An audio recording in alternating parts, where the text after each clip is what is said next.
Bapak Ibu yang budiman, contoh video tadi apa yang diperagakan anak-anak merupakan salah satu sumber dari ideologi Pancasila yang berasal dari kearifan lokal masyarakat kita, yaitu gotong royong.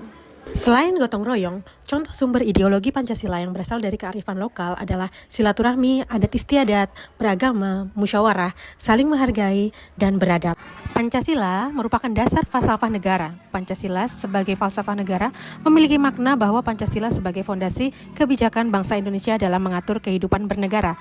Pancasila berfungsi sebagai identitas, jiwa, dan arah moral bangsa Indonesia, sekaligus pedoman bagi rakyat maupun wakil rakyat dalam mencapai cita-cita nasional. Pancasila tidak terbentuk dalam satu malam. Perumusan Pancasila dimulai sejak terbentuknya BPUPK yang diinisiasi pada tanggal 29 April 1945. Dan sidang pertama BPUPK dimulai sejak tanggal 29 Mei hingga 1 Juni 1945. Dengan 3 tokoh besar yang mengusulkan dasar negara, yaitu Muhammad Yamin, Supomo, dan Insinyur Soekarno. Setelah sidang pertama BPUPK, terjadi reses atau masa perhentian sidang parlemen sementara. Pada masa ini terbentuk panitia kecil.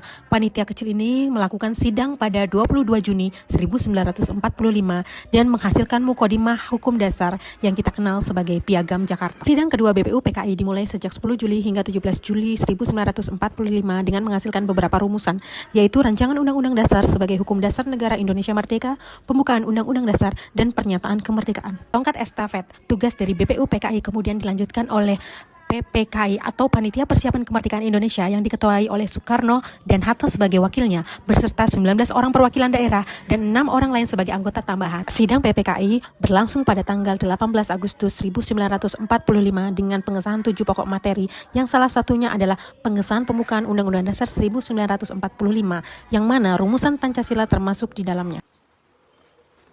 Pemahaman Pancasila dulu dan kini menjadi berbeda. Pemahaman Pancasila dulu diarahkan untuk menjawab persoalan dan tantangan zaman terhadap jati diri, identitas nasional, cita-cita bernegara dan berbangsa, terutama dalam mendirikan negara Indonesia yang merdeka. Namun, pemahaman Pancasila saat ini dipahami sebagai wujud yang sudah ada. Dari nilai yang sudah ada, implementasinya seperti apa, dan bagaimana memaknai di kondisi sekarang ini. Jadi, semangat berpancasila. Ayo!